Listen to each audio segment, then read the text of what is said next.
ప్రియులరా, ప్రభునామమున ఈ ఉదయకాలం ప్రథమ కూడికలో ముందుగా దేవుని వాక్యాన్ని వినటానికి ప్రభు కృప చూపారు. ఆయన దాసుడైన నాకు మరొకసారి మీ మధ్య నిల్చోవటానికి ప్రభు అనుగ్రహించిన కృపను బట్టి కూడా ప్రభువును స్తుతిస్తున్నాం. ప్రేమతో ఆహ్వానించిన స్థానిక సంఘానికి, బాధ్యత కలిగిన పెద్దలకు, దైవ సేవకులకు హృదయపూర్వక కృతజ్ఞతలు తెలియజేస్తున్నాం. దేవుని దాసులు పెద్దలు శాంబాబంకులు కూడా మన మధ్యలో ఉన్నారు. వారు ఉన్న సమయంలో వారికే సమయాన్ని ఇవ్వటానికి మనం ప్రయత్నం చేద్దాం. తర్వాత దేవుని దాసులు మాట్లాడతారు. ముందుగా మరికొన్ని నిమిషాలు లేఖనాల్లో కొన్ని సంగతులు ఆలోచించేద్దాం. దేవుని గ్రంథంలో నుండి కొత్త నిబంధనలో అపోస్తులుడైన పౌలు తిమోతికి రాసిన మొదటి పత్రిక 3వ అధ్యాయం 15, 16 లేకపోతే 15వ వచనం చదువుదాం. తిమోతికి రాసిన మొదటి పత్రిక 3వ అధ్యాయం వచనం 15. అయినను నేను ఆలస్యం చేసిన ఎడల దేవుని సంఘములో, అనగా జీవము గల దేవుని సంఘములో జనులేలాగూ ప్రవర్తింపవలను అది నీకు తెలియవలనని ఈ సంగతులను నీకు రాయిచున్నాను. ఆ సంఘము సత్యమునకు స్తంభమును ఆధారమునై ఉన్నది. ప్రార్థన చేద్దాం. పరిశుద్ధుడైన తండ్రి, మిమ్మల్ని స్తుతిస్తూ ఉన్నాం. మరొకసారి బలహీనుడైన మీ దాసుడు మీ పక్షాన నిలిచి ఉండగా ఆత్మ సహాయం కొరకై మీ వైపు చూస్తున్నాం. చేరి వచ్చిన స్థానిక సంఘముతో, పరిశుద్ధులతో మరొకసారి మీరు మాట్లాడమని ప్రార్థన చేస్తున్నాం. మీ ప్రియ కుమారుడు యేసుక్రీస్తు ప్రభువును మా మధ్య హెచ్చించండి, మహిమపరచండి. మీ ప్రజలు క్షేమము పొందటానికి, మేలు పొందటానికి మీరే సహాయం చేయమని ముందున్న సమయాన్ని మీ ఆత్మ స్వాధీనానికి అప్పగించుకుంటూ క్రీస్తు యేసు దివ్యమైన నామమున స్తుతులు చెల్లించి ప్రార్థన చేస్తున్నాము తండ్రి. ఆమేన్. ప్రభునందు ప్రియ సహోదరి సహోదరులారా,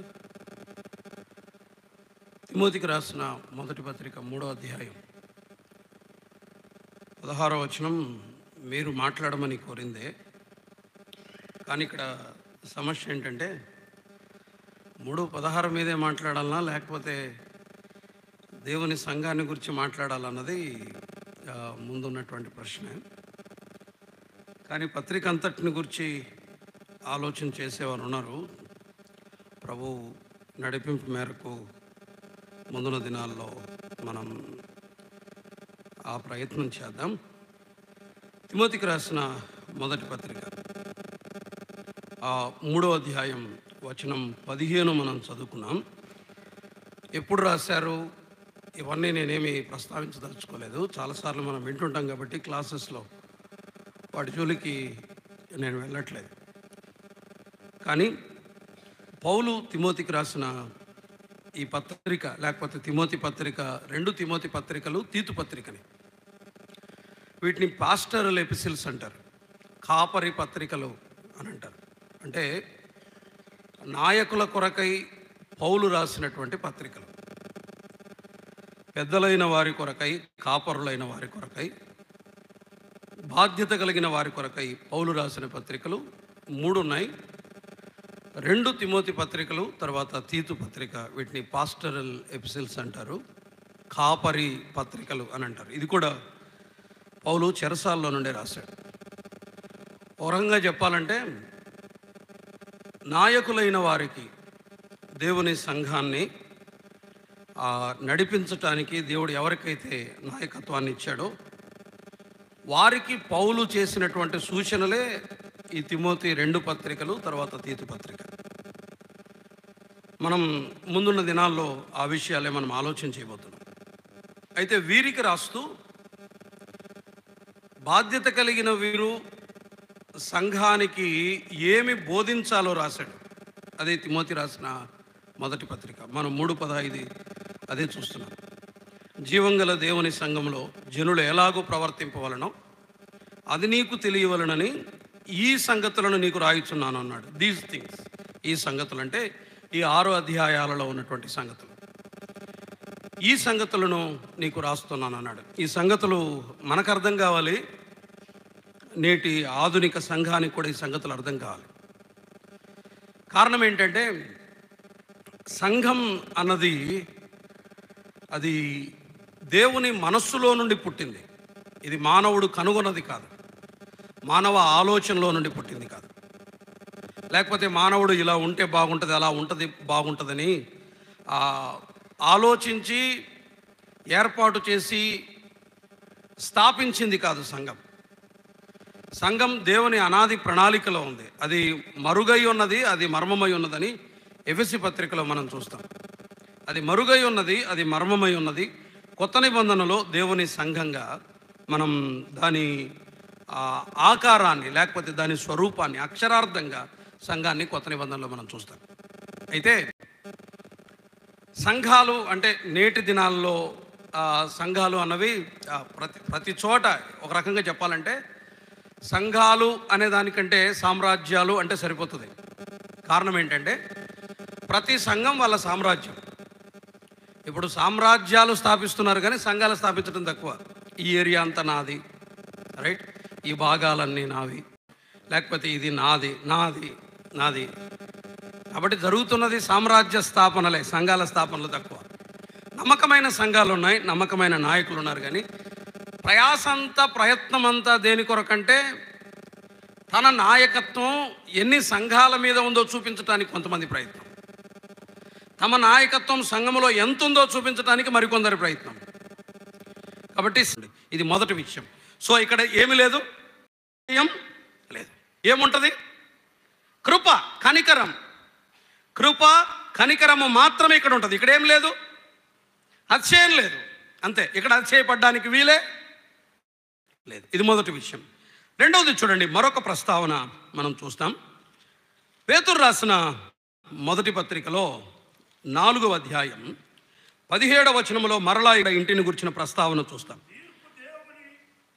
తీర్పు దేవుని ఇంటి యొద్ద ఆరంభమగు కాలము వచ్చి ఉన్నది, అది మన యొద్దనే ఆరంభమైతే దేవుని సువార్తకు అవిధేయులైన వారి గతి ఏమవును అని అన్నాడు. ఇప్పుడు చెప్పండి, దేవుని ఇంటిలో కృప ఉంది అనగా దేవుని సంఘములో కృప మాత్రమే కాదు, మళ్ళీ చెప్తున్నాను, దేవుని సంఘములో ఉన్న మనము కేవలము కృపను బట్టే ఇక్కడ ఉన్నాం. ఇక్కడ ఏ అతిశయ కారణం లేదు. మనం నెమ్మదిగా మిగిలిన విషయాలు విందాం. రెండవది, దేవుని ఇంటిలో కృప మాత్రమే కాదు, దేవుని ఇంటిలో ఏముంది? తీర్పు ఉంది. ఇలా చెప్పనివ్వండి, శిక్ష ఉంది, క్రమశిక్షణ ఉంది. దేవుని తీర్పు తన ఇంటి దగ్గర నుండి ఆయన ప్రారంభిస్తాడన్నాడు. తీర్పు ఉంది. దేవుని సంఘములో తీర్పు ఉంది, దేవుని సంఘములో శిక్ష ఉంది, దేవుని సంఘములో క్రమశిక్షణ ఉంది. కృపని పెచ్చుమీరి విచ్చలవిడిగా జీవించమని చెప్పట్లేదు. కృప ఉన్నమాట నిజమే. అట్ ది సేమ్ టైం దేవుని సంఘములో శిక్ష ఉన్నమాట కూడా నిజం, క్రమశిక్షణ ఉన్నమాట నిజం.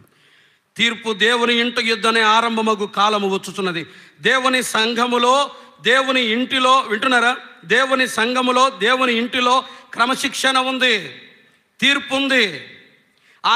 ఆయన క్రమశిక్షణ చేస్తాడు, ఆయన సరిచేస్తాడు, ఆయన శిక్షిస్తాడు, ఆయన గద్దిస్తాడు, ఆయన క్రమపరుస్తాడు. ఇష్టపడుతున్నారా క్రమశిక్షణ చేయబడ్డానికి?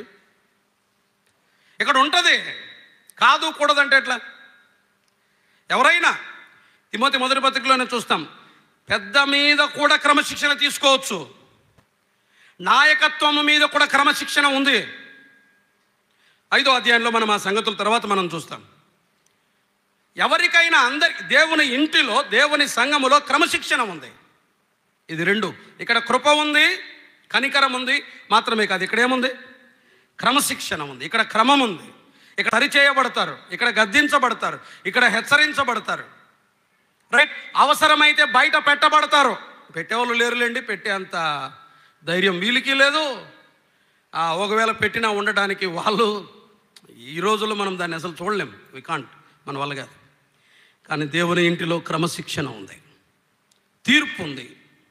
ఆయన సరిచేస్తాడు, ఆయన క్రమపరుస్తాడు. తర్వాత విందాం ఆ విషయాలు. మూడవది, దేవుని ఇంటిని గురించిన మరొక ప్రస్తావన ఇప్పుడు మనం చదువుకున్న లేఖన భాగం. ఎక్కడ? తిమోతికి రాసిన మొదటి పత్రిక 3వ అధ్యాయం 16వ వచనం. జీవము గల దేవుని మందిరములో అని అన్నాడు, అనగా జీవము గల దేవుని సంఘంలో. ఇప్పుడు చెప్పండి, అక్కడేమో దేవుని ఇల్లు కనికర సంబంధము కలిగింది, హెబ్రీ 10:21లో. పేతురు మొదటి పత్రిక 4:17లో దేవుని ఇంటికి క్రమశిక్షణకు సంబంధం ఉంది. దేవుని ఇంటికి క్రమశిక్షణకు సంబంధం ఉంది. మూడవది, దేవుని ఇంటిలో ఏముంది? ఆ ప్రవర్తన. అదే మాట, జనులు ఎలాగూ ప్రవర్తింపవలను. దేవుని సంఘములో, దేవుని ఇంటిలో ఏముండాలి? ప్రవర్తన. అందుకే ఈ పత్రిక, అందుకని ఇంతవరకు వచ్చాం. దేవుని ఇంటిలో ప్రవర్తన, దేవుని సంఘములో ప్రవర్తన. సంఘానికి ప్రవర్తనకు సంబంధం ఉంది. నువ్వు ఎలా నడుచుకొనవలనను కాండక్ట్ అంటాడు, బిహేవియర్ అని అంటాడు. గుర్తుంచుకోండి, దేవుని ఇంటిలో, దేవుని సంఘములో ప్రవర్తనకు సంబంధం ఉంది. పిల్లరా, ఇక్కడ ఒక ఖచ్చితమైన నియమావళి ఉంది. ఇక్కడ ఖచ్చితమైనటువంటి కొన్ని సూత్రాలు ఉన్నాయి, కొన్ని నిబంధనలు ఉన్నాయి. ఇలాగే ప్రవర్తింపవలను, ఇలాగే జీవించవలను, ఇలాగే మాట్లాడవలను. ప్రతిదీ ఇక్కడ ప్రవర్తించాలి. ఇక్కడ కాండక్ట్ ఉంది, ఇక్కడ బిహేవియర్ ఉంది. ఈ తిమోతి మొదటి పత్రిక అంతా ఈ బిహేవియర్ గురించి రాస్తాడు. ఎవరెవరు ఎలా ప్రవర్తించాలి. 1వ అధ్యాయం, 2వ అధ్యాయం, 3వ అధ్యాయం, 4వ అధ్యాయం, 5, 6 అధ్యాయాల్లో ప్రవర్తనకు సంబంధించిన విషయాలు ఉన్నాయి. దాన్ని మనం ముందున్న దినాల్లో మనం ఆలోచన చేద్దాం. ఊరికి జస్ట్ నేను ఎట్లా జ్ఞాపకం చేస్తున్నాను. 3 విషయాలు. దేవుని సంఘం అంటే దేవుని ఇల్లు అని ఎక్కడైతే ప్రస్తావించబడిందో కొత్త నిబంధనలో 3 విషయాలు గుర్తుంచుకోండి. ఒకటి, అదేంటి చెప్పండి? దేవుని కనికరముతో సంబంధము కలిగినది దేవుని ఇల్లు. మాత్రమే కాదు, దేవుని శిక్షకు సంబంధం ఉంది దేవుని ఇంటితో. మాత్రమే కాదు, దేవుని ఇంటిలో ఏముంది? ప్రవర్తన, బిహేవియర్. బాగా చెప్పాలన్న తాపత్రయం ఉంటుంది. బాగా ప్రవర్తించాలన్న తాపత్రయం నాకు తెలిసి ఎవరిలో ఉండదేమో. నేను ఇంకా బాగా ప్రవర్తించాలి. మునుపటి కంటే ఇంకా లోతుగా చెప్పాలి, బాగా బోధించాలని ఉంటుంది. కానీ బాగా బతకాలి, బాగా ప్రవర్తించాలి. ఆ కాంపిటీషన్, ఆ పోటీ ఎక్కడుంది చెప్పండి? దేవుని సంఘం అంటే ఇది ప్రవర్తించాలి. సంఘము ప్రవర్తించాలి. ప్రసంగిస్తుంది కాదనట్లేదు, కానీ సంఘము ప్రవర్తించాలి. ఇది తిమోతికి రాసిన మొదటి పత్రిక 3:16లో మనం ముందున్న దినాల్లో మనం చూడబోతున్నటువంటి విషయాలు ఇవి. రైట్. ఈ 3వ అధ్యాయంలో, ఈ 6 అధ్యాయాల్లో తిమోతికి రాసిన మొదటి పత్రికలో ఈ దేవుని ఇంటిలో కొన్ని లక్షణాలు కూడా మనకు కనిపిస్తాయి. చూడండి. ఆ ప్రవర్తనకు సంబంధించి కొన్ని లక్షణాలను కూడా చూద్దాం. ఊరికి జస్ట్ ఓవర్వ్యూ, పత్రిక అంతటిని ఊరికట్ల పరిచయం కొరకు మనం ఈ ఉదయకాలం ఆలోచన చేస్తున్నాం. తర్వాత మిగిలిన విషయాలు ఆలోచించేద్దాం. తిమోతికి రాసిన మొదటి పత్రిక 3వ అధ్యాయం 6వ వచనం మరలా చదువుతున్నాను. జనులు ఎలాగూ ప్రవర్తింపవలనో అది నీకు తెలియవలనని ఈ సంగతులను నీకు వ్రాయుచున్నాను. ఆ సంఘము సత్యమునకు స్తంభమును ఆధారమునై ఉన్నది అని అన్నాడు. నీకు వ్రాయుచున్నాను అన్నాడు. ఇప్పుడు చెప్పండి, దేవుని ఇంటిలో రూల్స్ ఉన్నాయి, శాసనాలు ఉన్నాయి, నియమాలు ఉన్నాయి. ఇదే తిమోతి మొదటి పత్రికలో చెప్తాడు. వింటున్నారు కదా? దేవుని ఇంటిలో రూల్స్ ఉన్నాయి, శాసనాలు ఉన్నాయి. ఆ శాసనాలు ఏమని చెప్తాయంటే మీరు ప్రవర్తించండి అని చెప్తాయి. 3వ అధ్యాయంలో కూడా మాట్లాడాడు కదా. 3వ అధ్యాయం 5వ వచనంలో ఒక మాట, ఎవడైనను తన ఇంటి వారిని ఏలనేరకపోయిన అతడు దేవుని సంఘమును ఏమనుంది? ఎలాగూ పాలించును అనుంది. రూల్ ఉంది, రూల్స్ ఉన్నాయి. దేవుని సంఘములో నియమాలు ఉన్నాయి. నా ఇష్టం వచ్చినట్టు నేను బతుకుతానంటే కుదరదు. ఇక్కడ కొన్ని నియమాలు ఉన్నాయి, ఇక్కడ రూల్స్ ఉన్నాయి, ఇక్కడ శాసనాలు ఉన్నాయి. ఇదే తిమోతికి రాసిన మొదటి పత్రికలో పౌలు రాశాడు. దేవుని సంఘములో, దేవుని ఇంటిలో రూల్స్ ఉన్నాయి, రెగ్యులేషన్స్ ఉన్నాయి, ఇక్కడ నియమాలు ఉన్నాయి. ఒక చిన్న మాట చెప్తాను. డెంటిస్ట్ దగ్గరికి పోయారు ఒకసారి, పళ్ళ డాక్టర్ దగ్గరికి. ఎవరూ లేరు అసలు, ఎందుకంటే చాలామంది ఎక్కువైపోయారు.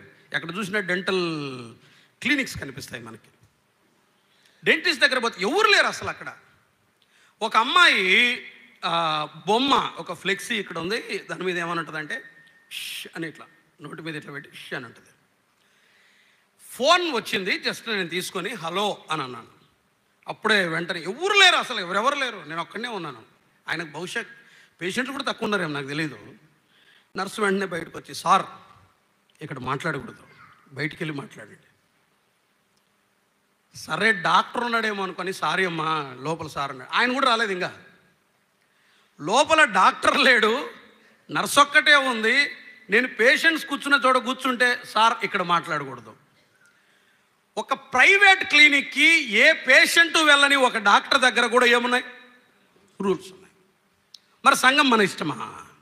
మీల్లా ఏమన్నా ప్లే గ్రౌండా ఇష్టానుసారంగా చేసుకోవడానికి? ఆట స్థలం ఇది ఏమైనా నా ఇష్టం అనడానికి? ఇక్కడ నియమావళి ఉంది, ఇక్కడ పాలన ఉంది, ఇక్కడ శాసనాలు ఉన్నాయి. మన ఇష్టం కాదు. దేవుని ఇల్లు అంటే ఇక్కడ నియమాలు ఉంటాయి, శాసనాలు ఉంటాయి. నేను ఎందుకు లోబడాలి? లోబడాల్సిందే. నేను ఎందుకు ఇలా ఉండాలి? ఉండాల్సిందే. కారణం ఏంటి చెప్పండి? ఇది దేవుని ఇల్లు. ఇక్కడ ఆయన శాసనాలు ఉన్నాయి, అక్కడ ఆయన నియమాలు ఉన్నాయి. ఈ సంగతులను నీకు రాయిచున్నాను. మొదటి అధ్యాయంలో కూడా చెప్పాడు చూడండి, 4వ వచనం, మొదటి అధ్యాయం 4వ వచనం చివరి లైన్లో నేను చెప్తున్నాను. కొందరికి ఏమనుంది? ఆజ్ఞాపించుటకు నీవు ఎఫెస్సులో నిలిచి ఉండవలనని నిన్ను హెచ్చరించిన ప్రకారం ఇప్పుడును అక్కడ అన్నాడు. కొందరికి ఏమనుంది? ఆజ్ఞాపించుటకు అనుంది. సంఘంలో వారికి ఆజ్ఞాపించు, ఇక్కడ రూల్స్ ఉన్నాయి, ఇక్కడ కమాండ్స్ ఉంటాయి, ఇక్కడ ఆర్డర్స్ ఉంటాయి. సంఘంలో ఆజ్ఞాపించవచ్చు, ఉంటాయి, రూల్స్ ఉంటాయి. గుర్తించండి ఆ మాట. మీ ఇష్టం కాదు, నేను విననంటే కుదరదు, నేను లోబడనంటే కుదరదు. ఇక్కడ శాసనాలు ఉన్నాయి, ఇక్కడ నియమాలు ఉన్నాయి. ఎవరైనా, నువ్వు ఎంత పెద్ద తోపైనా లోబడాల్సిందే. ఇక్కడ శాసనాలు ఉన్నాయి, ఇక్కడ నియమాలు ఉన్నాయి. ఇక్కడ నీ ఇల్లు కాదు, ఇది దేవుని ఇల్లు. దేవుని ఇంటిలో ఏమున్నాయి? శాసనాలు ఉన్నాయి, రూల్స్ ఉన్నాయి. నువ్వు విధేయత చూపి తీరాల్సిందే. ఇది మనం ఆటాడుకునే చెస్ బోర్డు కాదు, రైట్? చెక్కులు పెట్టుకోవడానికి, చెక్ చెక్ అని వాళ్ళని లేపేసి వీళ్ళని లేపేసి చెక్కులు పెట్టుకోవడానికి. ఇది దేవుని ఇల్లు, ఇక్కడ శాసనాలు ఉన్నాయి, రైట్? ఒకటి తిమోతి మొదటి పత్రికలో శాసనముతో పాటు ఇంకొక మాట ఉంది. ఇక్కడ శాసనాలు మాత్రమే కాదు. 2వ అధ్యాయం 1వ వచనంలో చూద్దాం చూడండి.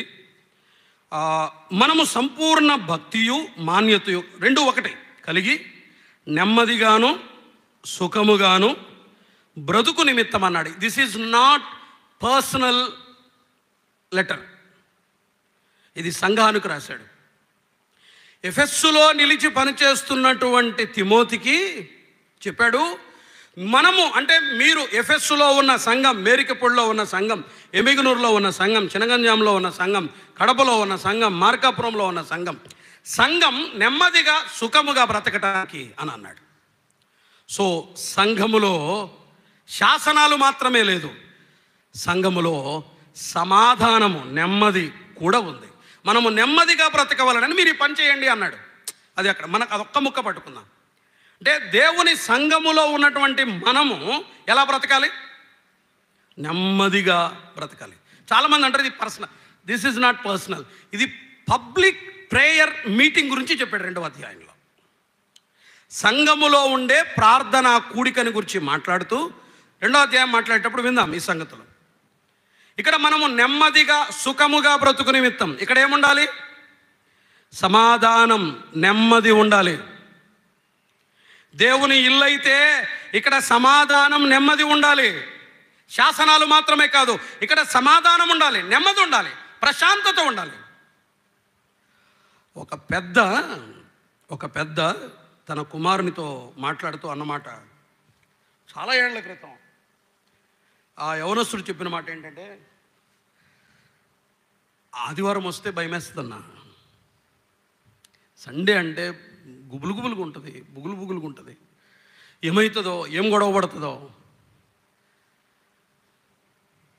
ఇంట్లోనే నెమ్మది, బయటే ప్రశాంతత, లోపలికి వస్తే గందరగోళం, లోపలికి వస్తే గలిబిలి, లోపలికి వస్తే అసమాధానం అనుకునే పరిస్థితులు నేటి సంఘాల్లో. ఇక్కడ మనము నెమ్మదిగా సుఖముగా బ్రతకాలి, దాని కొరకు మనం ప్రార్థన చేయాలి. కానీ అక్కడ సంఘములో ఎలా బ్రతకాలని ఉంది? నెమ్మదిగా సుఖముగా అన్నమాట ఉంది. ప్రశాంతతను అనుభవిస్తూ ఇక్కడ రిఫ్రెష్మెంట్ ఉండాలి, ఇక్కడ మనకు ఊరట కలగాలి, ఇక్కడ మనకు సాంత్వన దొరకాలి, ఇక్కడ మనం ఉపశమనం పొందాలి, ఇక్కడ మనం విశ్రాంతిని అనుభవించాలి. ఒక మాట చూడండి, 28వ అధ్యాయం ఆదికాండంలో యాకోబు ఇది దేవుని మందిరమే అనటానికి ఒక రీజన్ ఉంది. 28వ అధ్యాయం 11వ వచనం. ఒక చోట చేరి ప్రొద్దుగురుంకినందున అక్కడ ఆ రాత్రి నిలిచి ఆ చోటి రాళ్ళలో ఒకటి తీసుకొని తనకు తలగడగా చేసుకొని అక్కడ ఏమనుంది? పండుకొనెను అన్నది. అంతరంగంలో గలిబిలి ఉంది యాకోబుకు. ఎక్కడికి వెళ్తున్నాడో తెలీదు, అన్నతో అసమాధానం, తల్లిదండ్రులకు దూరం అయిపోతున్నాడు, వెళ్తున్న ప్రయాణం అర్థం కావట్లా, అంతరంగంలో గలిబిలి ఉంది. కానీ అక్కడ విశ్రాంతి తీసుకున్నాడు ఆ రాత్రి. అప్పుడు అన్నాడు పొద్దున్నే లేచి, 28వ అధ్యాయం ఎన్నో వచనం ఆ మాట అన్నది?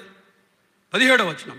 భయపడి ఈ స్థలం ఎంతో భయంకరము, ఇది దేవుని మందిరమే అని అన్నాడు. అలసిపోయిన అతని అంతరంగానికి ఊరట దొరికిన స్థలం, పరలోక ప్రత్యక్షత, తెరువబడినటువంటి ఆకాశాన్ని చూసి నెమ్మది పొంది వెళ్ళిపోయాడు, సంతోషపడి వెళ్ళిపోయాడు. ప్రియులరా, ఇక్కడ నెమ్మది ఉండాలి, ఇక్కడ ప్రశాంతత ఉండాలి, ఇక్కడ ఊరట ఉండాలి, ఇక్కడ సమాధానం ఉండాలి, ఇక్కడ ప్రశాంతత దొరకాలి. ఎలా ఉన్నాయి మన సంఘాలు? ఎలా ఉన్నాయి? మీ విశ్రాంతి, మీ అలసట తీర్చబడుతుందా ఇక్కడ మన సంఘాల్లో? మన అంతరంగాలు నెమ్మది పొందుతున్నాయా ఇక్కడికి వచ్చిన తర్వాత?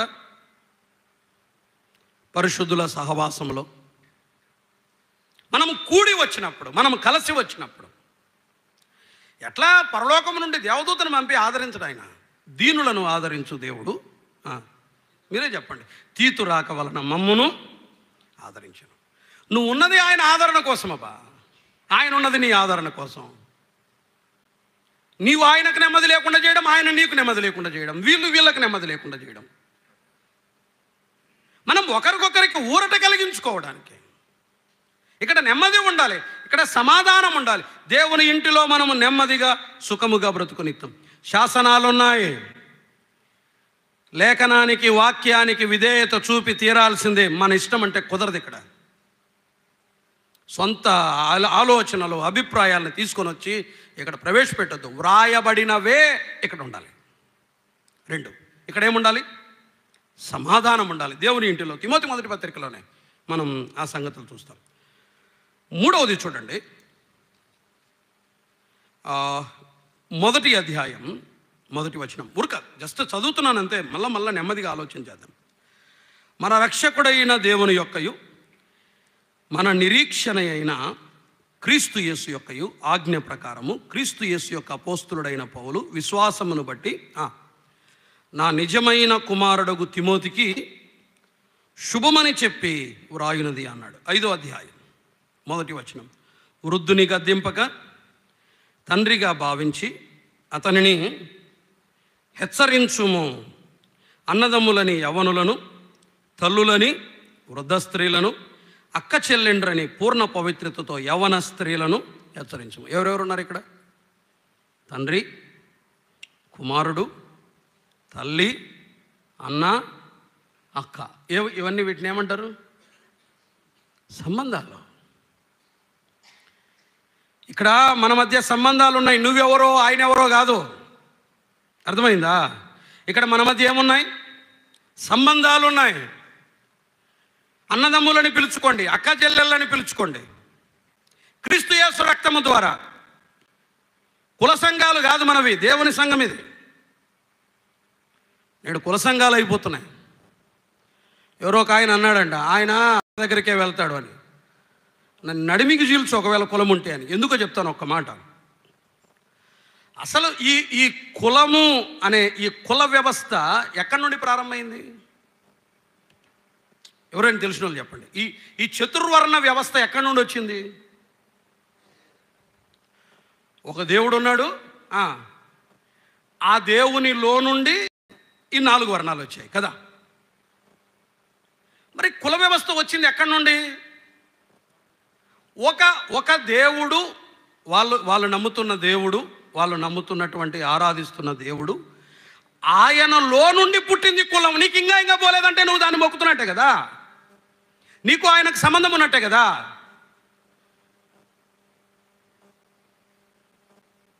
పిల్లరా, ఇవి కుల సంఘాలు కాదు. యేసు ప్రభువుని నమ్మి ఇంకా కులాన్ని పట్టుకొని మనము పోరాడుతున్నామంటే లోపల వీళ్ళు బయటపడరు. బయటకు మాత్రం కులం లేదంటారు. వీళ్ళు కలిసినప్పుడు మాత్రం మనోడే అని మాట్లాడుకుంటారు. వీళ్ళు ప్రభువు నమ్మింటారు, ప్రసంగాల వేదికల మీద ఉంటాం, నాయకులుగా ఉంటాం, కానీ కులం కావాలా? కులం ఇంకా ఉంది అంటే నీకు ఆయనతో సంబంధం ఉందని అర్థం, నువ్వు దాన్ని నమ్ముతున్నావని అర్థం. ఋగ్వేదంలో ఉంది ఆ మాట.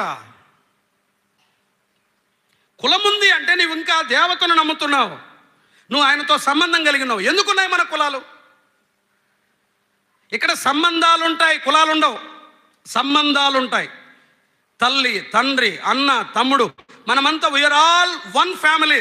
మనం ఒకే కుటుంబం, దేవుని ఇల్లు. అయితే ఇక్కడ సంబంధాలు ఉండాలి. ఇక్కడ తండ్రి ఉంటాడు, తల్లి ఉంటుంది, అన్న ఉంటాడు, అక్క ఉంటుంది, తమ్ముడు ఉంటాడు, చెల్లి ఉంటారు. మనమంతా ఒకే కుటుంబం, వీఆర్ ఆల్ వన్ ఫ్యామిలీ. ఒకే కుటుంబానికి చెందిన వారం మనమంతా. దేవుని ఇల్లు అయితే సంబంధాలు ఉండాలి. మా ఫ్యామిలీ సపరేట్ అన్నా, వీళ్ళ ఫ్యామిలీ సపరేట్ అన్నా, వాళ్ళ ఫ్యామిలీ కాదు. మనమంతా ఎవరం చెప్పండి? అన్నదమ్ములం, అక్కా చెల్లెళ్ళం. ఇక్కడ తండ్రులు, తల్లులు ఉన్నారు. ఆ మాట కదా ఉంది. వృద్ధుని గద్దింపక తండ్రిగా. ఎక్కడ? సంఘములోనే. ఆ వృద్ధుడు ఉన్నాడే, ఆయన తండ్రి నీకు. ఆయన నువ్వు తండ్రిగా భావించాలి. వృద్ధ సహోదరి ఉంది, ఆమె తల్లి నీకు. ఆ యవనస్తుడు ఉన్నాడే, అతను సహోదరుడు. ఆ యవన సోదరి ఉంది, ఆమె అక్క, ఆమె చెల్లి. మనం ఇక్కడ ఒక కుటుంబానికి సంబంధించిన వాళ్ళం. యేసు క్రీస్తు రక్త సంబంధికులం. ఇక్కడ సంబంధాలు ఉండాలి. సంబంధాలు ఉన్నాయా? ప్రాపర్ రిలేషన్షిప్స్ ఉన్నాయా? తిమోతికి రాసిన మొదటి పత్రికలో దేవుని ఇల్లు అయితే దేవుని ఇంటిలో శాసనాలు ఉంటాయి, దేవుని ఇంటిలో సమాధానం ఉంటుంది, దేవుని ఇంటిలో సంబంధాలు ఉంటాయి. ఉన్నాయా రిలేషన్షిప్స్? ఇది దేవుని సంఘం, ఇది దేవుని ఇల్లు. ఈ దేవుని ఇంటిలో, దేవుని సంఘంలో ఇవన్నీ ఉంటాయి. నేను ఇంకొక తలంపు జ్ఞాపకం చేసి ముగిస్తాను. ఒకటి, దేవుని ఇంటిని గురించిన కొత్త నిబంధనలో 3 ప్రస్తావనలు చూసాం. రెండవది, తిమోతి పత్రికలో దేవుని ఇంటికి ఉండే 3 లక్షణాలు చూసాం. మిగిలినవి కూడా ఉన్నాయి కానీ 3 చదువుకున్నాం. మూడవది, మనం మరొక సంగతి ఆలోచించేద్దాం. ఈ తిమోతికి రాసిన మొదటి పత్రిక ప్రవర్తనకు సంబంధించింది అన్నాం కదా మనం. అయితే ఎందుకు ఈ పత్రిక తిమోతికి పౌలు రాయాల్సి వచ్చింది? మనం 4 సంగతులు చెప్పాడు పౌలు తిమోతికి రాసిన పత్రికలో. చాలా ఉన్నాయి, మనం 4 ఏరుకొని మాట్లాడుకుంటున్నాం. తర్వాత నేను ముగిస్తాను, దైవజనులకు సమయాన్ని అప్పగిద్దాం. తిమోతికి రాసిన మొదటి పత్రికలో ఈ 6 అధ్యాయాల్లో పౌలు తిమోతికి 4 సంగతులు చెప్పాడు. ఆ 4 సంగతులు మనం ఆలోచించేద్దాం. మొదటి సంగతి చూడండి, మొదటి అధ్యాయం 3వ వచనం. 4 ప్రధానమైనటువంటి ఆజ్ఞలు తిమోతికి పౌలు ఇచ్చాడు.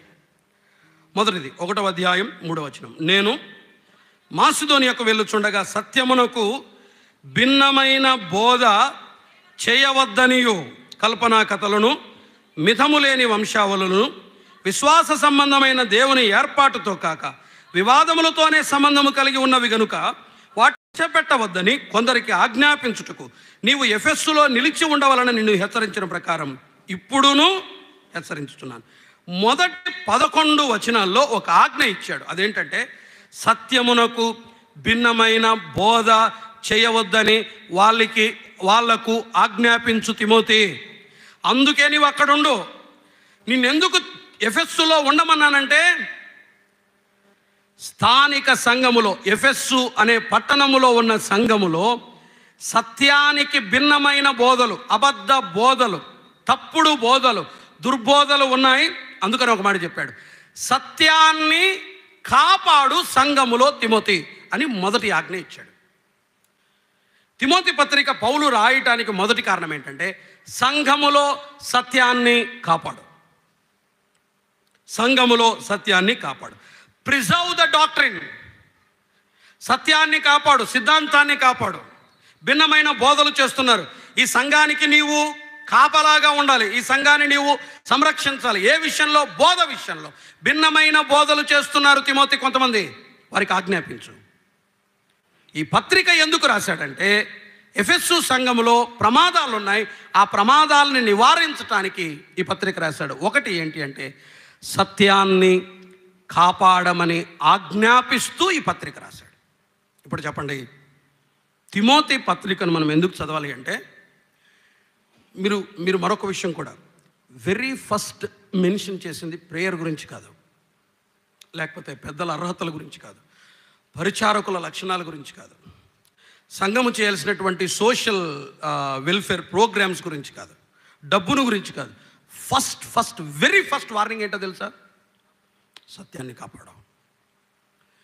పిచ్చి పిచ్చి బోధలు లోపలికి రాకూడదు, పిచ్చి పిచ్చి పద్ధతులు లోపలికి తీసుకురాకూడదు. సత్యాన్ని కాపాడండి, దేవుని వాక్య సత్యాన్ని సంఘంలో కాపాడు తిమోతి అని దాని కొరకై ఈ మాట రాశాడు. గుర్తుంచుకోండి, ఇది మొదటి విషయం. సిద్ధాంతాన్ని లేకపోతే సత్యాన్ని కాపాడుకో. వేరే ఉపదేశాలు ఉన్నాయి, వేరే సంగతులు ఉన్నాయి, వేరే విషయాలు లోపలికి వస్తున్నాయి, బయటివి లోపలికి వస్తున్నాయి, చెప్పాలంటే భిన్నమైనవి లోపలికి వస్తున్నాయి, కాపాడు అని రాశాడు. అదేంటన్నది తర్వాత మనం విందాం. సో తిమోతికి పత్రిక రాయడానికి మొదటి కారణం ఏంటంటే, సత్యాన్ని సంఘములో కాపాడమని చెబుతూ ఈ పత్రిక రాశాడు. ఇక్కడ ఒక మాట ఉంది, నీకు ఆజ్ఞ ఇప్పుడు హెచ్చరించుచున్నట్లు ఇప్పుడు హెచ్చరించుచున్నాను అని అన్నాడు. పైన ఏమన్నాడు? కొందరికి ఆజ్ఞాపించుటకు అనే మాట ఉంది కదా. ఇది వాస్తవానికి ఆజ్ఞాపించడం అన్నది చార్జ్ అనే ఇంగ్లీష్ వర్డ్ ఉంటుంది. చార్జ్ అంటే అర్థం ఏంటంటే, సైన్యంలో ఉన్న ఒక సుప్రీం కమాండర్ తన సబార్డినేట్స్కి చేసే ఆజ్ఞ. సైన్యంలో పైనున్నటువంటి సైనిక అధికారి ఒకటి ఆజ్ఞాపించాడంటే ఈ సైన్యం ఏం చేయాలి? వినాలంతే. ఆప్షన్స్ కాదు, ఒకవేళ వీలైతే కుదిరితే సరేలే చూద్దాం సర్దుబాటు చేసుకుందాం కాదు. దేవుని వాక్య సత్య విషయములో ఒకవేళలు వీలైతే సర్దుబాట్లు అర్థం చేసుకుందాం, ఇదేమంత ప్రాముఖ్యం కాదు, ఇవన్నీ కాదు. చార్జ్, ఆ సుప్రీం కమాండర్ సైనికులకు ఆజ్ఞాపించినప్పుడు తప్పనిసరిగా లోబడాలి. దేవుని సంఘానికి సత్యం అవసరం, అది అతి ప్రధానమైంది. ప్రిజర్వ్ ద డాక్ట్రిన్, సత్యాన్ని కాపాడు, అందుకు రాశాడు. మొదటిది. రెండవది చూడండి, మొదటి అధ్యాయం 18వ వచనం. మొదటి అధ్యాయం, నా కుమారుడవై నీవు విశ్వాసమును మంచి మనస్సాక్షియు కలిగిన వాడవై నిన్ను గూర్చి ముందుగా చెప్పబడిన ప్రవచనముల చొప్పున ఈ మంచి పోరాటము పోరాడవలనని వాటిని బట్టి ఈ ఆజ్ఞను నీకు అప్పగించుచున్నాను అని అన్నాడు. వాటిని బట్టి ఈ ఆజ్ఞను నీకు అప్పగించుచున్నాను అని అన్నాడు. రెండవది ఏంటంటే, సత్యాన్ని కాపాడు తిమోతి. రెండవది, నాయకుడిగా నీ విశ్వాసాన్ని నువ్వు కాపాడుకో తిమోతి, నీ వ్యక్తిత్వాన్ని కాపాడుకో తిమోతి. Personal development. నీవు విశ్వాసమును మంచి మనస్సాక్షి కలిగిన వాడవై నిన్ను గూర్చి ముందుగా చెప్పబడిన ప్రవచనముల చొప్పున ఈ మంచి పోరాటం పోరాడవలనని వాటిని బట్టి ఈ ఆజ్ఞ నీకు అప్పగించుకున్నాను. నీ వ్యక్తిత్వాన్ని కాపాడుకో, నీ వ్యక్తిగత జీవితాన్ని కాపాడుకో, నీ వ్యక్తిగత విశ్వాసాన్ని కాపాడుకో. నాయకులారా, పెద్దలారా, పరిచారకులారా, ముందు మన వ్యక్తిత్వాల్ని కాపాడుకున్నాం, ముందు మన జీవితాల్ని కాపాడుకున్నాం. నాయకులుగా మీరు మీ విశ్వాసాన్ని కాపాడుకోండి, దానికోసం మీరు పోరాడండి. మంచి మనస్సాక్షి కలిగిన వారై ఉండటానికి పోరాడండి, మీ విశ్వాసాన్ని కాపాడుకోవటానికి పోరాడండి అని. మీ విశ్వాసాన్ని దారి తప్పించే ఉన్నాయని 4వ అధ్యాయంలో రాశాడు. మీ పర్సనల్ లైఫ్ని కాపాడుకోండి, మీ వ్యక్తిగత విశ్వాసాన్ని కాపాడుకోండి. చూడండి 4వ అధ్యాయంలో ఏమన్నాడు? 4వ అధ్యాయం 12వ వచనం, నీ యవ్వనమును బట్టి ఎవడును నిన్ను తృణీకరింపనీయకుము కానీ మాటలోను, ప్రవర్తనలోను, ప్రేమలోను, విశ్వాసములోను, పవిత్రతలోను విశ్వాసులకు. ఎందుకు వ్యక్తిత్వాలు కాపాడుకోవాలంటే మీరు మాదిరిగా ఉండాలి కాబట్టి అందుకు రాశాడు. నాయకులారా, మీ విశ్వాసాన్ని కాపాడండి, స్థానిక సంఘములో సత్యాన్ని కాపాడండి అని రాశాడు. 2వది, నాయకులుగా మీ వ్యక్తిగత జీవితాలను, మీ విశ్వాసాన్ని కాపాడుకోండి అని రాశాడు. ఇది 2వది. 3వది చూడండి, 3వ అధ్యాయం 15వ వచనాన్ని చదువుదాం. 3వ అధ్యాయం 15వ వచనం, అది మనకు తెలుసు. ఆయనను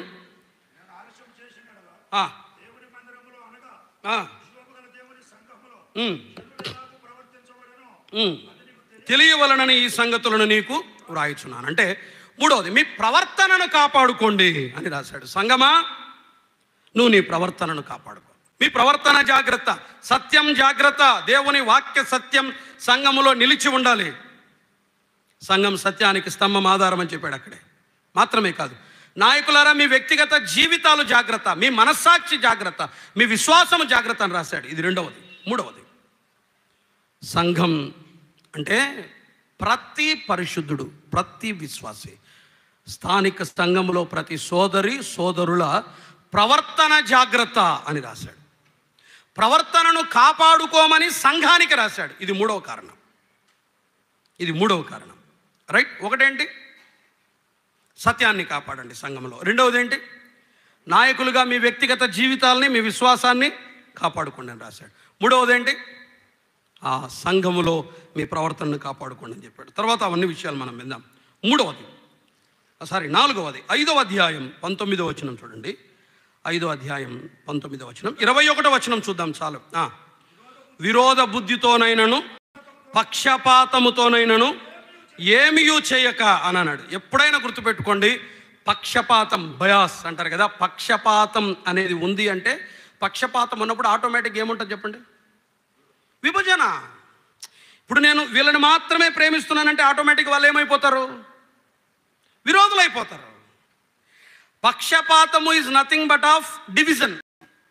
నేను ఒక భాగాన్నే ప్రేమిస్తే, నేను ఒక వ్యక్తినే ప్రేమిస్తే నేనే 2 భాగాలు చేస్తున్నట్టు అర్థం. అందుకని అన్నాడు, నువ్వు పక్షపాతముతో చేయొద్దు అన్నాడు. 4వది ఏంటంటే, ఐక్యతను కాపాడుకో తిమోతి అని రాశాడు.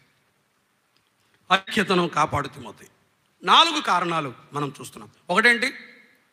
సత్యాన్ని కాపాడు తిమోతి, దేవుని సంఘంలో భిన్నమైన బోధలు వస్తున్నాయి, జాగ్రత్త అని చెప్పాడు. 2వది, నీ విశ్వాసం, నీ వ్యక్తిత్వాన్ని కాపాడుకో తిమోతి, దానికోసం పోరాడు అని రాశాడు. 3వది, మీ ప్రవర్తనను కాపాడుకోండి అని విశ్వాసులందరికీ రాశాడు. 4వది, ఐక్యతను కాపాడుకోండి. అందుకు ఈ పత్రిక తిమోతికి పౌలు రాశాడు. దేవుని ఇల్లు, దేవుని సంఘం. దేవుని సంఘం ఇక్కడ కృప ఉంటుంది, కనికరం ఉంటుంది. దేవుని సంఘములో ఇక్కడ తీర్పు ఉంది, క్రమశిక్షణ ఉంది. 3వది, దేవుని సంఘములో ఇక్కడ ప్రవర్తన ఉండాలి, ప్రవర్తించాలి. దేవుని సంఘానికి కొన్ని లక్షణాలు తిమోతి పత్రికలో చూసాం. ఇక్కడ ఏమున్నాయి? శాసనాలు ఉంటాయి, పాలన ఉంటుంది, నియమాలు ఉంటాయి. 2వది, ఇక్కడ ఏముంది? దేవుని సంఘములో సమాధానం, నెమ్మది, ప్రశాంతత ఉండాలి. 3వది, దేవుని సంఘంలో ఏముండాలి? మీరే చెప్పండి. 2 చెప్పాను, 3వది మీరు చెప్పండి. శాసనం ఉంటుంది, సమాధానం ఉంటుంది. 3వది ఏంటి? సంబంధాలు. ఇక్కడ సంబంధాలు ఉంటాయి.